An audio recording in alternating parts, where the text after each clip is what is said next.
Okay, cool. We're live. I'm here today with Tomas Malato. We're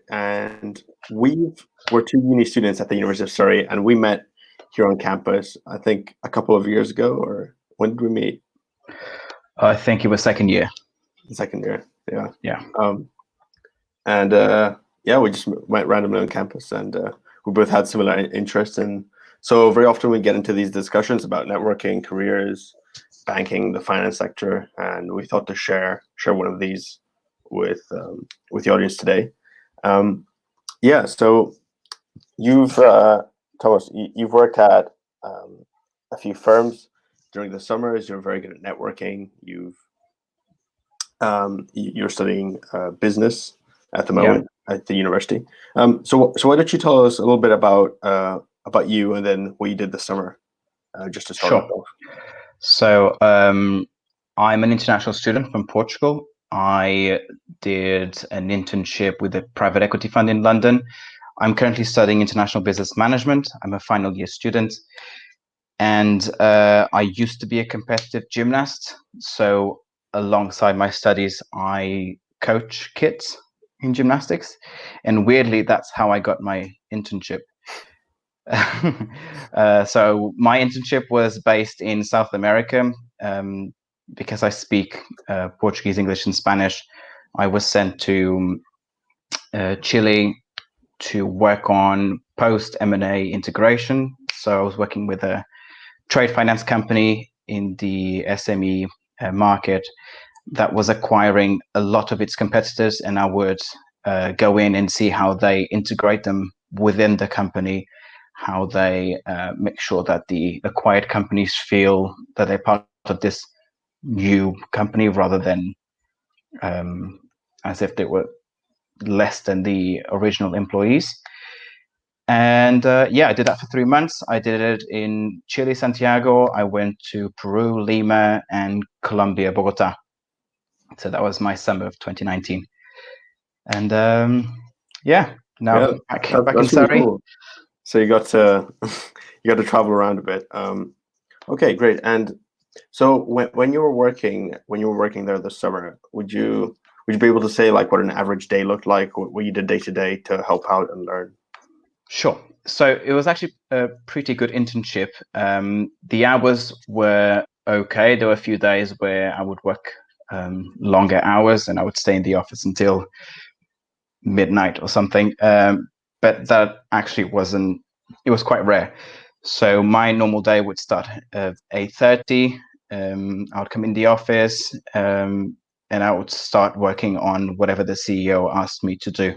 A lot of the time, I would be working across the different departments. So I would work with the commercial team, which was the first team to um, meet the clients, see their operations, see their how good their balance sheets were. If it was a credit, like it was if it was viable to lend them money or not, and then I would go and see how the risk team worked, how they assessed how credit worthy the client was, and then I also worked on how the data of the different departments is collected, filtered, and sent to the CEO. So the CEO has a platform that where he can see how the company is doing, how many millions of dollars are being lent, how much money does the company still have, what are the state of the portfolio. So let's just say that you have, I don't know, 10% of your portfolio is um, there's no payments and it's 30 days late. So that's not good, and that has to be managed. And you have to make sure that you are contacting the clients and checking on what's happening and if you can restructure the payments or not. So I was working across all departments, just working with senior management and understanding what they do, shadowing, seeing how they collect money from investors as well.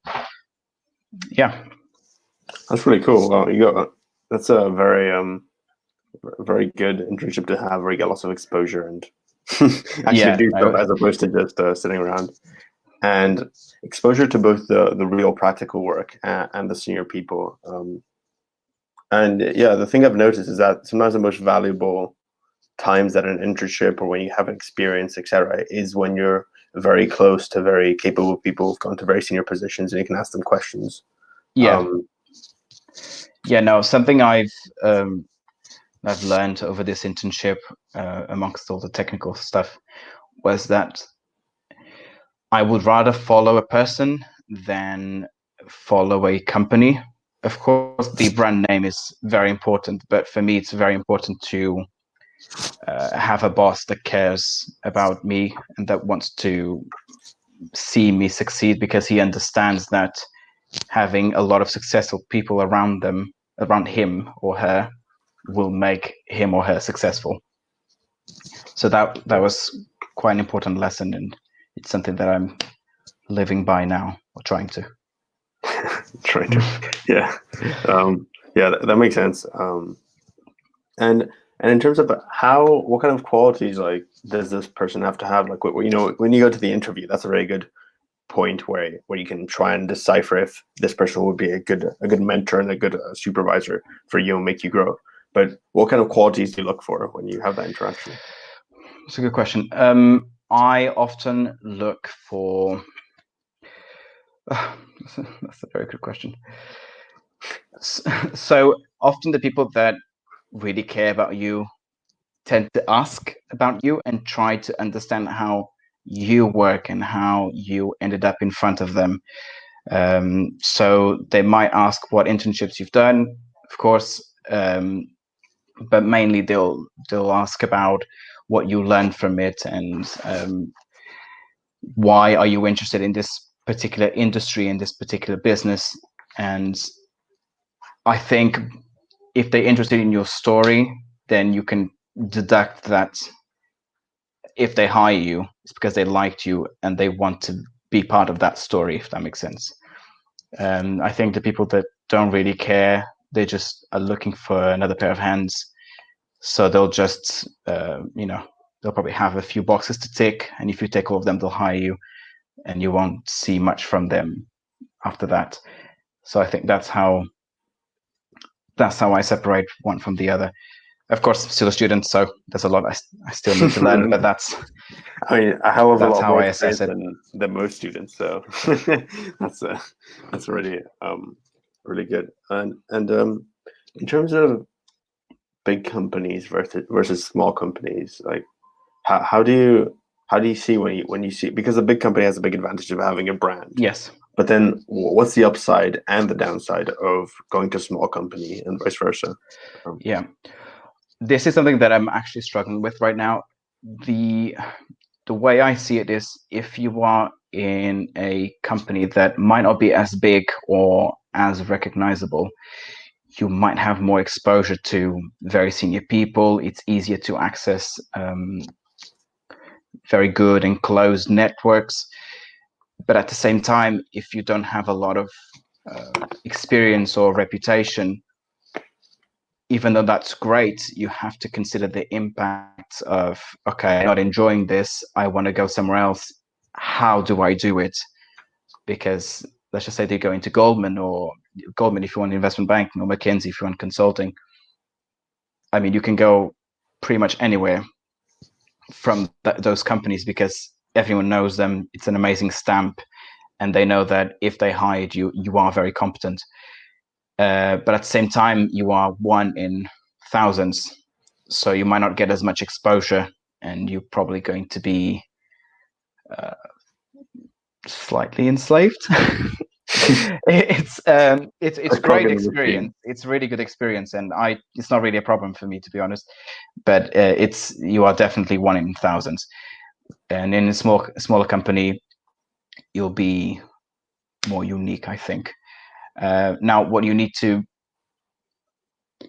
kind of decide is, do I want to be exposed to people and learn loads because I know this is what I want, or do I want to use my first job as a trampoline to something else? And I think the answer to that question should determine whether you want to go into a big brand name, or if you don't mind going to a more unrecognizable company for the experience and network. Well, Which is something really that good. which is something I Yeah. don't know, but I'm still trying to decide. That's a really good way of putting it. I hadn't thought of that because you put it so clearly, where you can make that choice. And because in some ways, getting into the smaller companies is easier in some Yes, ways.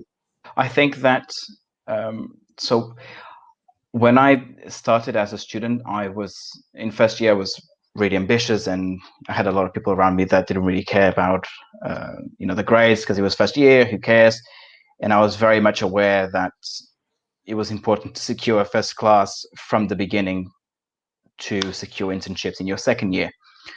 I didn't know you could secure internships in the first year, which was one of my mistakes, or because of my ignorance. But yeah, no, it's. What was the question again? Sorry, got lost now. No, I thought you were going into an interesting train of thought because I've forgotten the question now as well. Because I started saying something and then you picked up.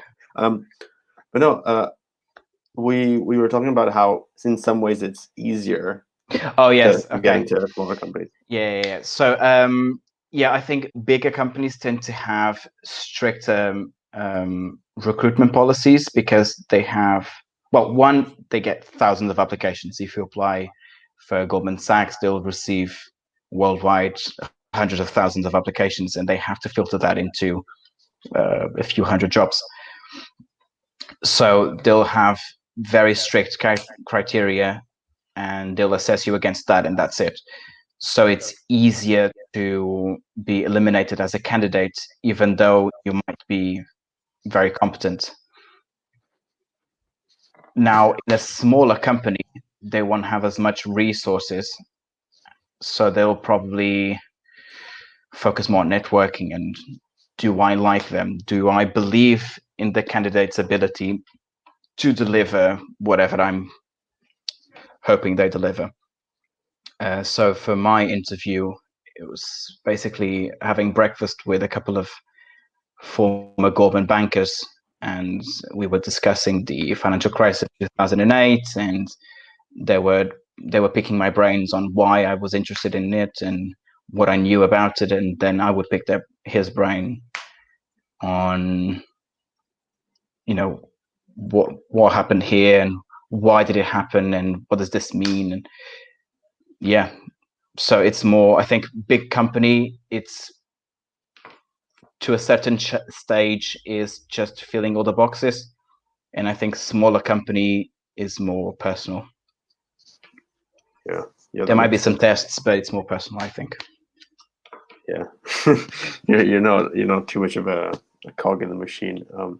Yeah, and so you mentioned a breakfast, and to most students hearing that it's unconventional. Let's say, how did you put yourself in a position where you then had breakfast with these guys, and you had an interview with these guys? So I was in my second year, and as many students, I was stressing over securing a good internship. So I was networking a lot, trying to hit the big firms, and I was invited for drinks with strategy ends for PwC or international afternoon tea with McKinsey and all of that. And one of the many things I got from networking was meeting these guys, which actually wasn't from an event of networking. It was through my part-time job. So I was working and I was speaking to this mum of one of the kids that was incredibly nice, and I was just having a nice chat, and she was telling me about her and I was telling about myself, and she said, oh, you're interested in finance. My husband works in finance. And I asked where. He said, oh, he used to work at Goldman. And I was like, oh, okay. So I asked if I could be introduced. She very kindly said yes. And then when I was introduced, I asked if I could go for a coffee with him, and he said yes.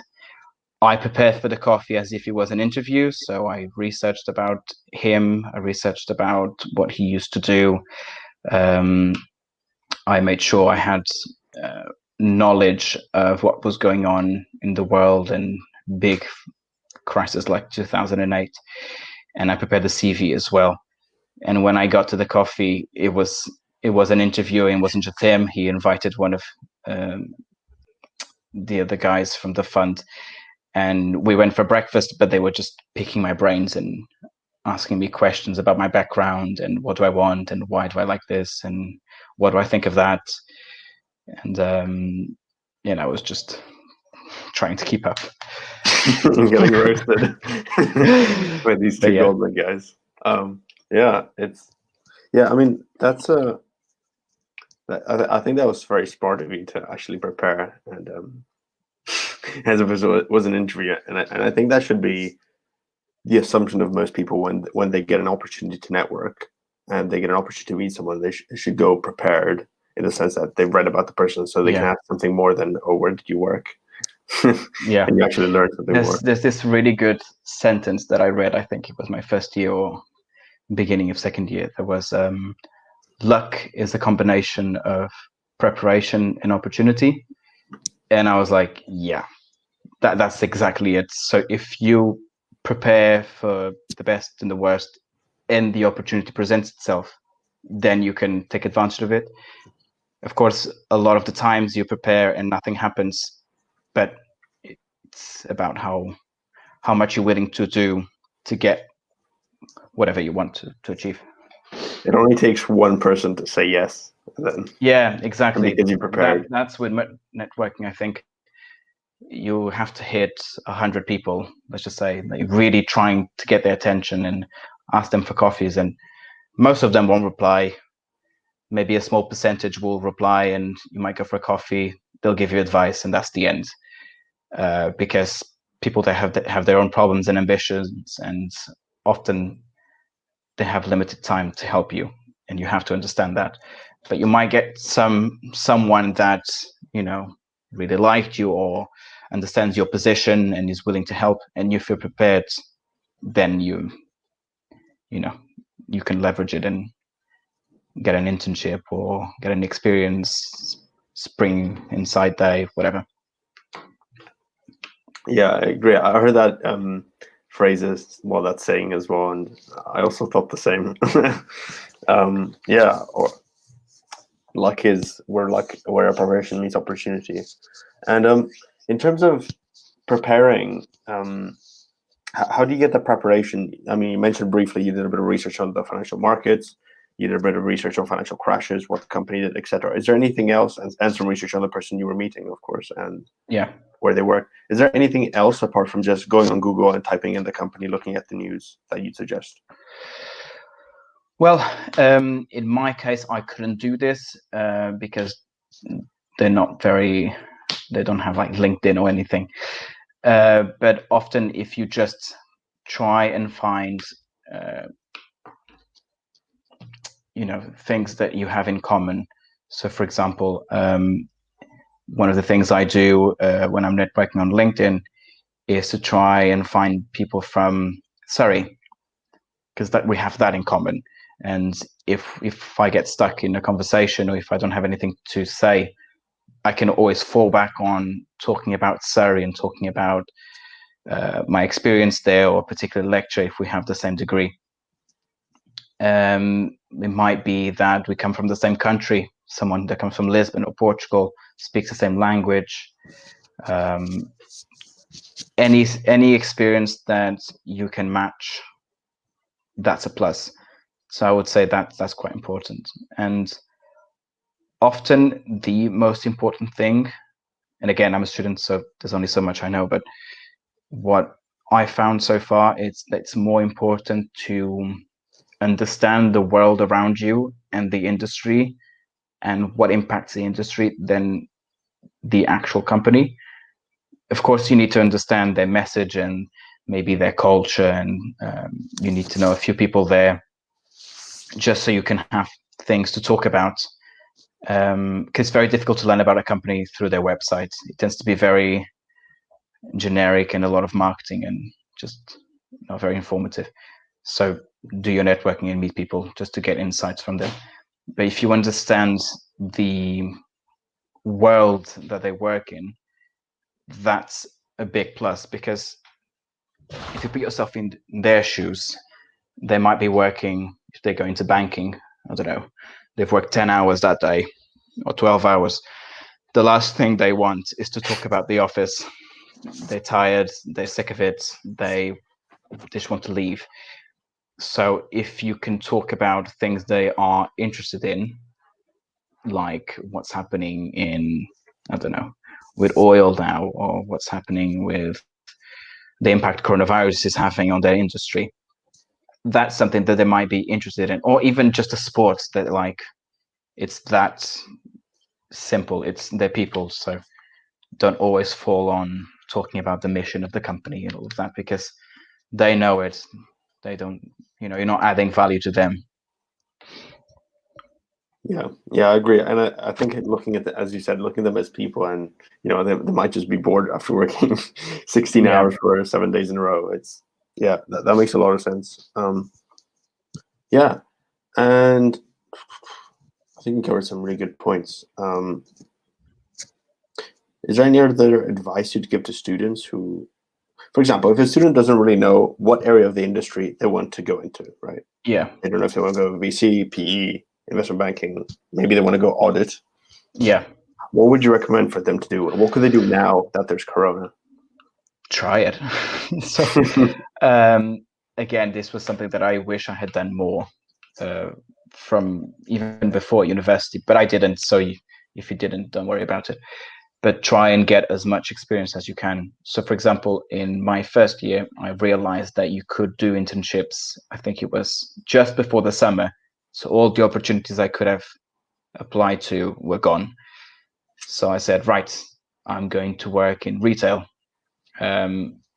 It's customer facing, extra money. Why not? I hated it. I thought it was the most boring job there is, but I learned that whatever I did after that would not be related to retail. So that's a plus. When I look for jobs now, I know that anything to do with retail is just no, and I won't even consider. I'm not going to spend time on it. So if you think you are interested in investment banking, go read about investment banking, see if there's insight programs, try and reach out to people on LinkedIn and see if you can just do like a shadowing day, week, whatever, where you're just following someone that works there. And I think you will very quickly understand, okay, this is for me, or no, I hate it. And you just want to spend time on it again. And so you mentioned reaching out to people on LinkedIn. I mean, how many tries, let's say, how many people do you have to reach out to? Oh, God.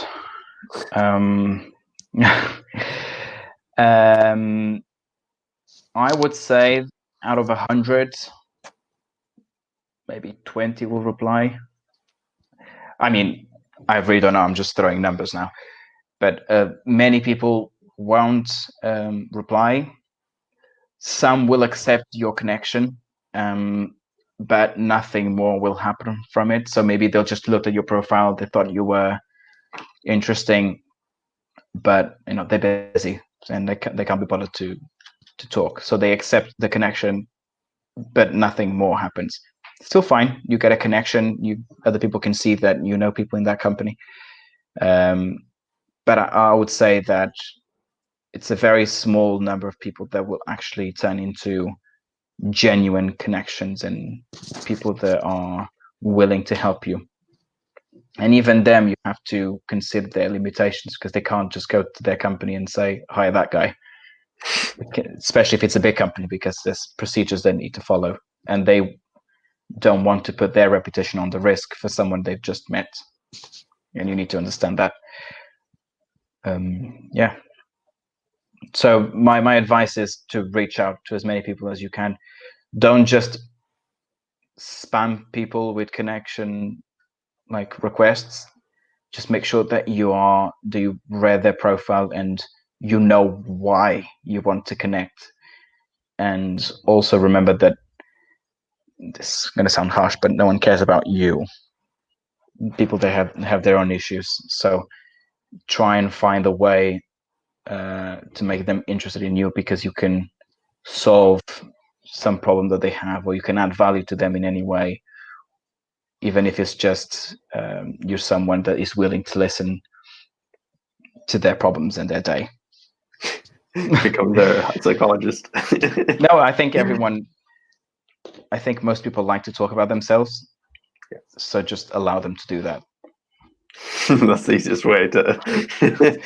I know, but I think it's such a common mistake, because you go and I think it's something that I did a lot, and sometimes I make the mistake of going and bombarding people about what I'm doing and what I want to do.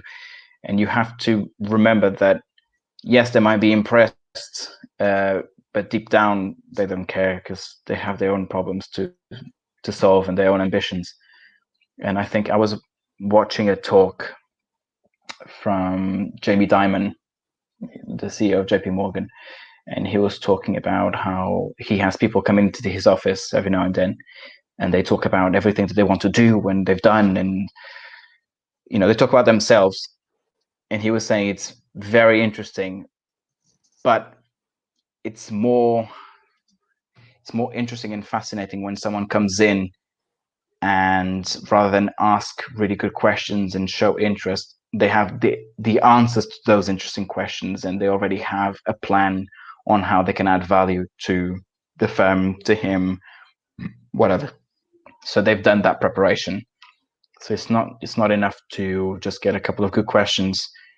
If you have the answer to those questions, that's more interesting, and that's how you can show, okay, this guy needs to be hired because we're having this problem, and he clearly knows and understands his stuff.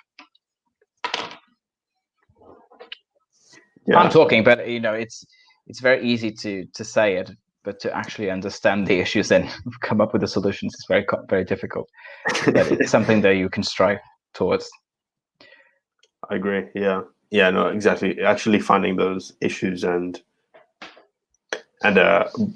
finding the solution to the issue is two key steps. But what if, for example, I mean, here for a student approaching a junior person, it's quite hard for the student to then approach a second person and ask them what the problems are with the company to then feed it to the first one. But for example, if I was thinking about this, if by chance you're a student or you're early on in your career and you're meeting someone quite senior in a big company, in that case, would it be worthwhile to write to more junior people, say, hey, always, I'm meeting this person I want to chat about? Everyone you meet.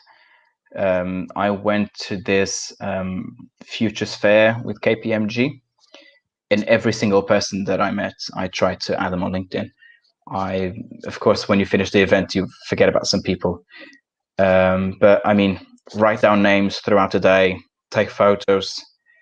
Often they have like PowerPoints where they start talking about themselves. They comes with a picture and the name. Take a photo straight away, because you're going to forget. Just so at the end of the event, you can add them. And when you add them, talk about what they talked about and how your personal experience links to it and why you're interested in it. And that will set you apart from others, I think. So I did that, and I think I got all the speakers, which were senior partners for KPMG. Of course, it's difficult to get them to go for a coffee with you. And sometimes it's best to first get the connection and then work on how you can get the coffee.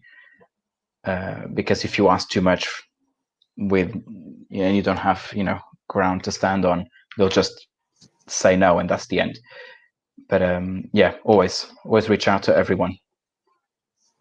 Yeah, and I really agree, and I think we should emphasize this point where you should always reach out and have that conversation, but not ask too much too soon. Yeah. And, I think that's the main point. The way I normally ask for connections is always, very, very brief introduction, because you can't write much on the LinkedIn request, which is a pain.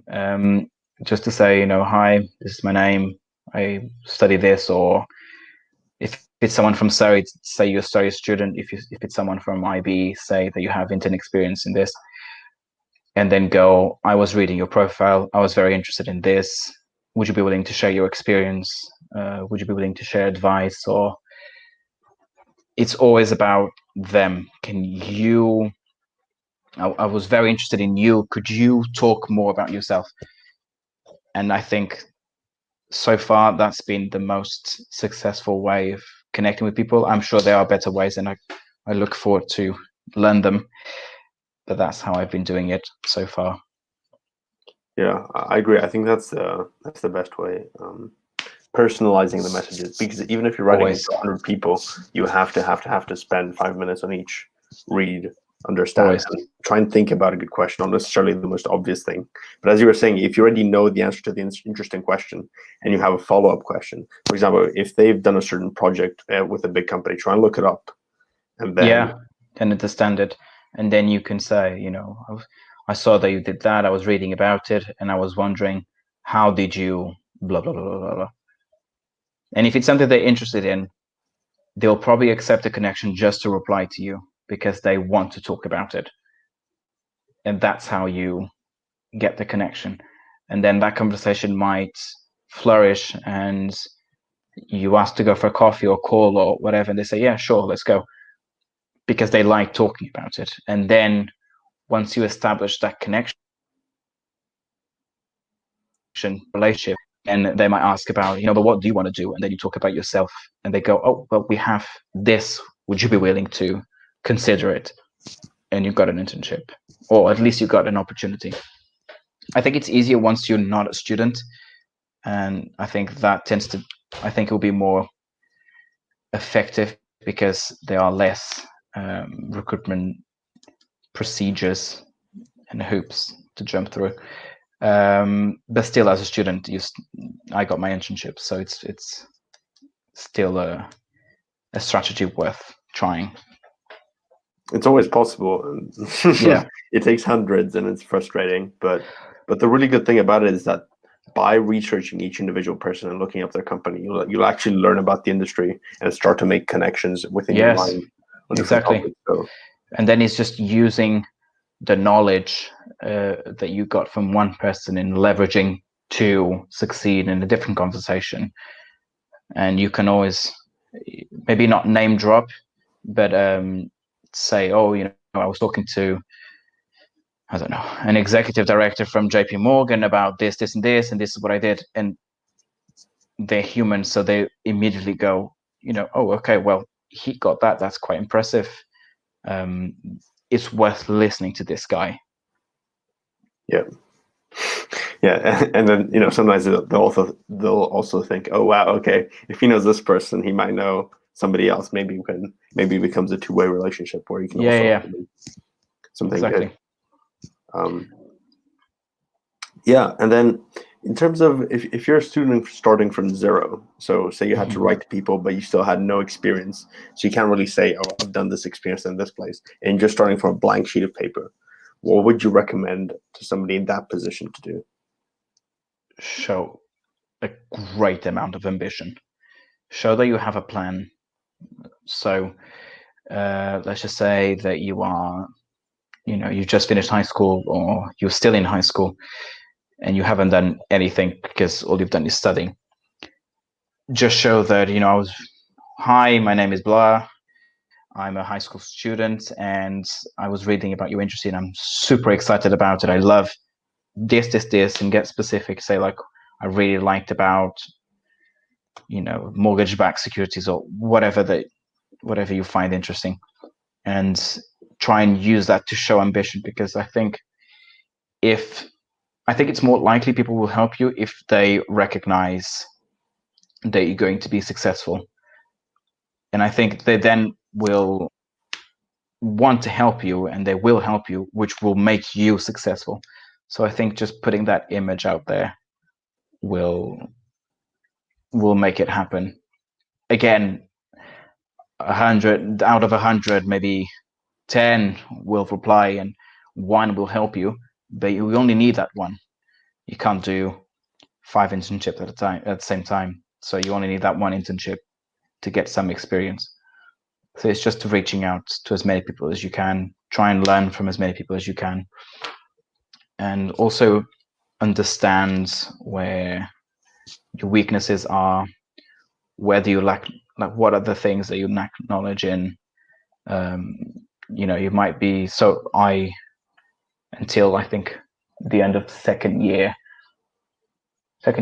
no, the end of first year, no, second year, I didn't know anything about banking, and I had always seen banking as a really boring industry because I didn't know anyone in banking. So I saw the industry as the job as someone who stands in the counter and just takes money and gives money. But once I started learning about investment banking, then I got really interested, started networking for it, and got the internship. Yeah, and what I would say is always look at the industries with an open mind, even ones that seem very boring. Like, I mean, Yeah. we had we had somebody who was working in private equity and shipping, and Mm-hmm. shipping and transport may seem very boring, but when it accounts for 90% of worldwide trade, and you work with governments, you work with the biggest companies in the world, you're talking about climate change, you talk about oil, you talk about geopolitics. It can actually be a lot more big picture, and supply chains for different companies now with coronavirus is super important. Yeah.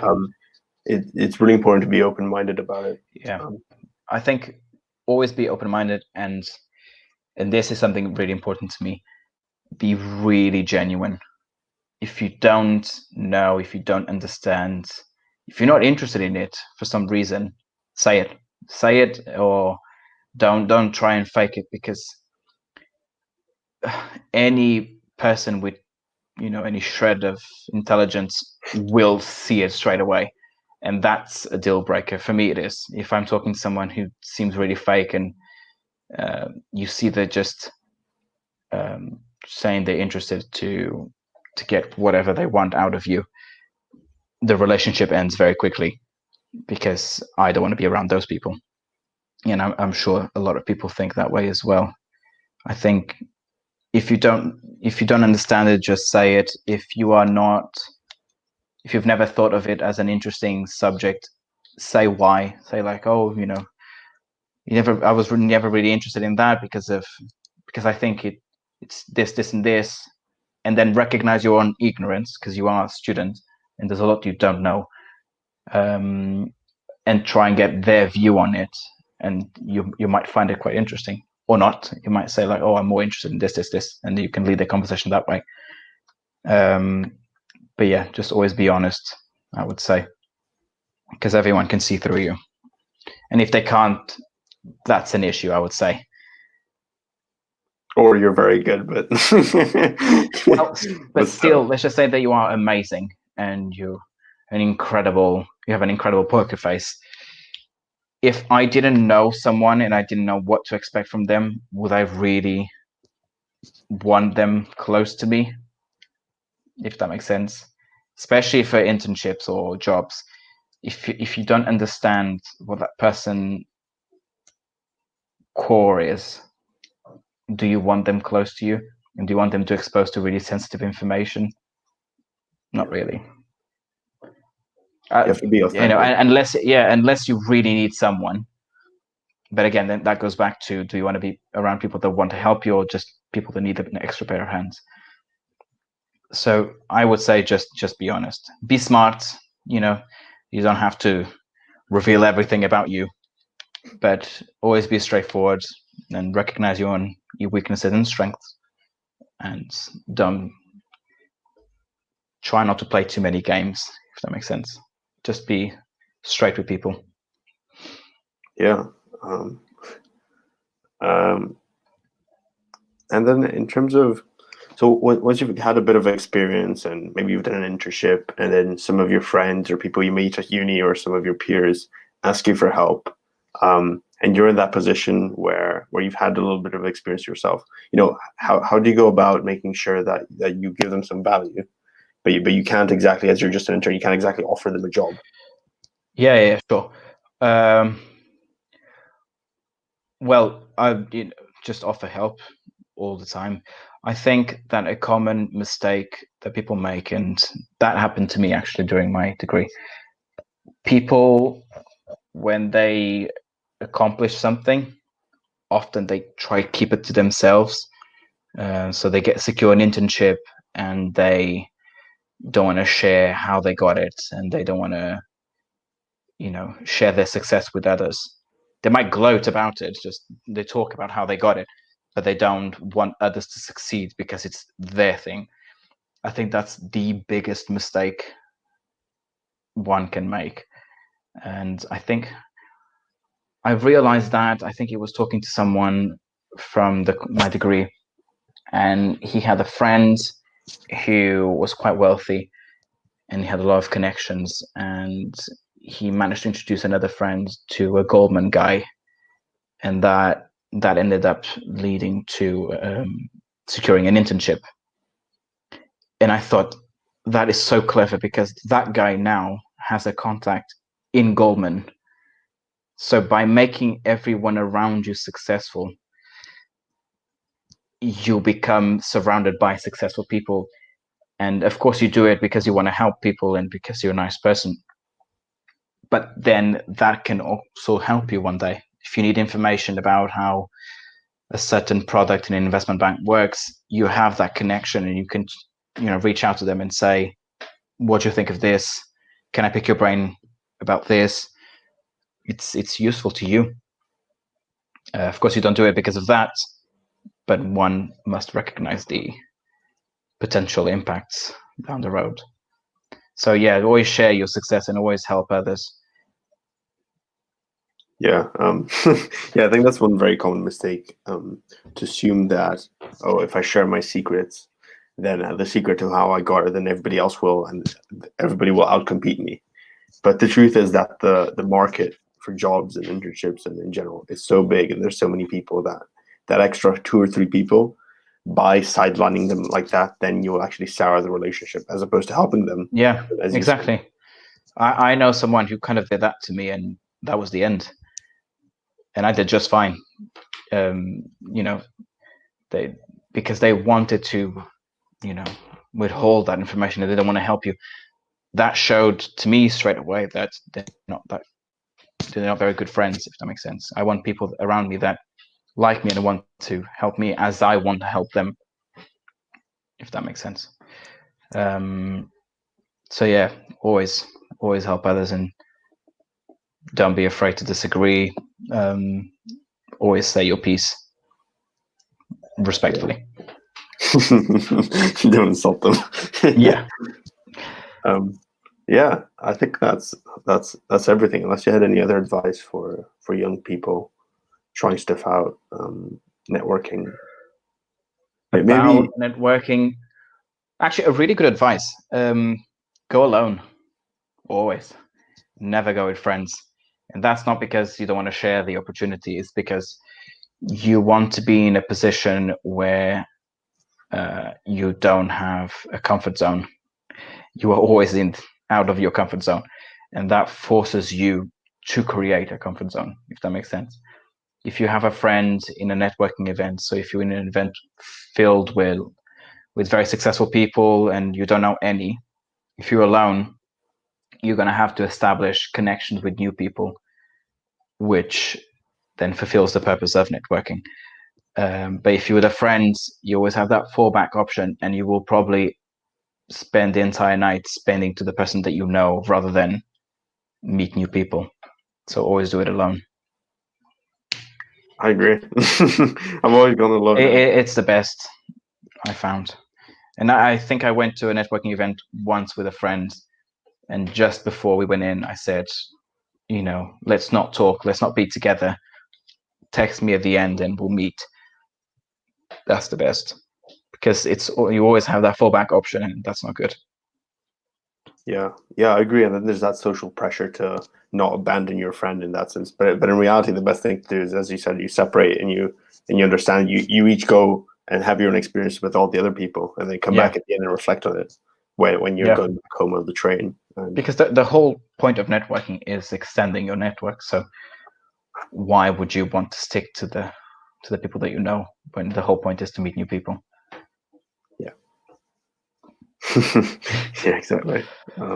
Yeah, cool. I think that's really good advice. Like, I think if we both had that advice at the start, that would have been good and really useful. But I'm not always sure about advice because sometimes you think, oh, if I knew this when I started, I would have done it. But then sometimes the advice for example, this getting out of your comfort zone, Hmm. somebody can say it, or when you say it, or when you were talking about messaging 100 people and trying to Hmm. establish that rapport, it takes time to learn, and you need to have patience and persevere, I think.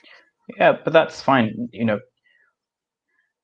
This can be quite cliche, but you do have to fail a lot until you get it right. So just try loads of different things. Be sensible. Use your brain. If something doesn't work, don't do it again. If something worked, try it again. Always tailor it for the different people that you're meeting, but you've got to try, Yeah. because if you're just trying to get the right thing all the time, you won't, because you're forgetting one essential fact, that you know nothing. It's true. Like you're a student, you don't know anything, and even now we're talking about this and trying to give advice. I mean, there's so much we don't know, and that we could be doing better. And until very recently, I was um, talking about myself rather than trying to add value to others. And as soon as I recognize that mistake, now I'm doing everything I can to, change my approach to networking. You've got to change as you go along, but if you don't try, you never get. Yeah. So yeah, don't be Yeah. afraid to fail. Yeah. And don't get frustrated because it is Yeah, frustrating. and also don't.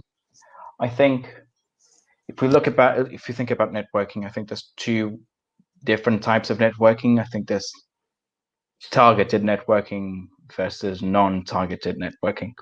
So I think targeted networking is the one where you go on LinkedIn and you're doing research on X, Y, and Z because you want to meet them and you want to get a coffee and you want that connection. But I think most of the time, the connections that will help you the most and that will give you the most insight are the ones that you have as a student, as a friend, as a person.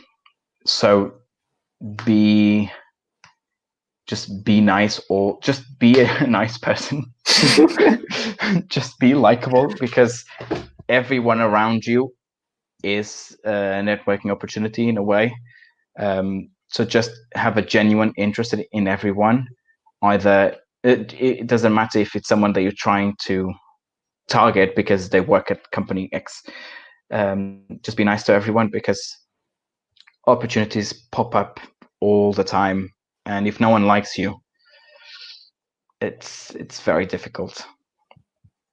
Yeah, I agree. And I mean that really explains why it's so important to have a genuine relationship and be authentic and have an interesting conversation with these people that you're meeting, because it's not just a transaction of, oh, I need an internship, oh, I have an internship, and that's it. Yeah, It's yeah, it's a report, and you yeah. you Because that build a doesn't relationship. happen. I don't know anyone that has approached someone and said, I need an internship, and they go, oh yeah, there you go. That doesn't happen, because they don't need you, and if they do, that's not a good sign, because if they're that desperate, they just hire someone they don't know. That might not be an internship worth taking. Yeah, Um, so yeah, just build a genuine connection with people, and it might not lead to anything. It might lead to anything. It might lead to something in 10 years. It might lead to something now, but just establish that connection, and whatever comes will be good, or not, but at least you tried. yeah, I agree. Not trying to network with the sole objective of getting a job or an internship or a coffee, but rather to just establish a relationship and have an interesting Hmm. conversation. Because exactly as you said, it might be that down the line, 10 years time, they see something you've done and they know someone who's interested and relevant, Yeah, and then they bring it up and message you and say, hey, and then to yeah, do catch up coffees is yeah. So I met a few people that were quite high up in some IB banks, some for JP Morgan and Morgan Stanley. None of those connections are going to, you know, help me now, because they're too high up. They've got too many things to do, and even though I establish a good connection with them, they can't just put me inside the bank, because that leads to because they can't do that. There's too many procedures that they need to follow. But maybe in 10 years, maybe I have experience in M&A in a specific sector, and they are expanding that department within the bank, and they might reach out to you and say, oh, I can see that you've done that. Would you be willing to join us? Or I can approach them and say, look, I know you guys are doing this. I'd really like to work with you and help you and add value to you this way. Yeah, exactly. It's the long-term relationship. Yeah, that matters, not the short term. I had one final question, but I forgot it now. Because I think we've spoken well about everything.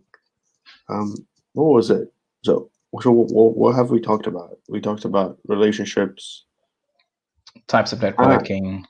Yes, there we go. I found it. So something that I found very recently is that on LinkedIn, there's a lot of people our age who are actually doing very well and doing a lot of stuff and being involved. Yeah. And so it made me think, for example, if one of us was to write to a big bank CEO to say, hey, can we get a coffee? They'd probably say no, because they probably won't reply. Probably won't reply. Yeah, they would even not say no. But if another CEO at another big bank wrote to them, they would most probably say, hey, yeah, let's do a 20 minutes phone call today or tomorrow or however they organize it. And so it made me think, what if myself as a uni student and another uni student who's doing very well, but is still a uni student, if I were to write to them, and we are more or less on the same level as we're both uni students, it's very easy to get in touch with them. And a lot of these people who will become very successful one day, you can actually start to see it now, because they start doing, they're very entrepreneurial, or they start doing a lot of activities, or they get lots of internships. And they're very easy to access. You just write to them as if you would write to someone on Facebook and talk, you talk more professionally maybe about the internships they've done. You have a genuine question. And that's a very easy way to get a connection. Then they'll give you lots of good advice. And then, maybe in 5 years' time, you can catch up again and you see the world differently. And But that, I think, exactly, and it's about that non-target networking. You have a network around you, whether you realize it or not. You have people around you that you know, and you might not see them as valuable from a career point of view, but that they might. You don't know. You don't know that if your best friend will end up becoming the CEO of a large multinational. You don't know, and you shouldn't care. You were friends with that person because you genuinely like the person. But just make sure that you value everyone around you, because it's networking still, and it's long-term networking. It might be 20 years until anything from a career point of perspective will come from it, but still has value, both to you and to them. Yeah, exactly. And in the same way that with a friend, you spend time because you enjoy the time. When you're networking with people, both sides need to have enjoyed the time, have a stimulating conversation, or that's exactly. I think we talked about this. So for example, we get along, and I quite like you. So maybe when I'm in a position to offer a job, I will offer it to you, because I know you. I know you're competent. I know they're easy to get along with, and I know that you'll do a good job. So I would much rather give the job to someone I trust than to a random person.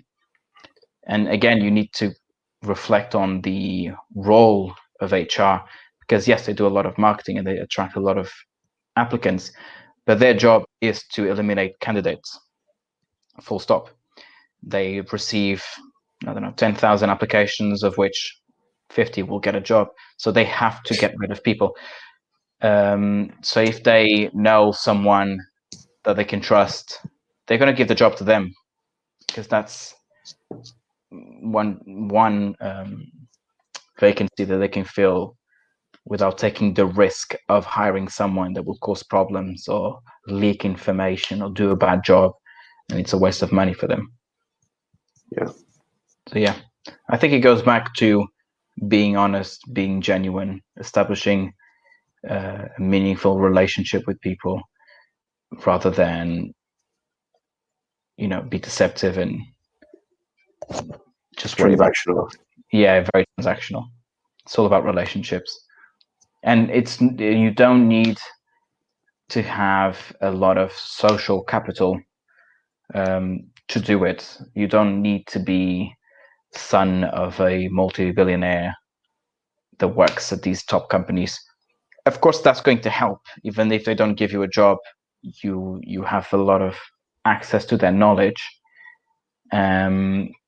which is great.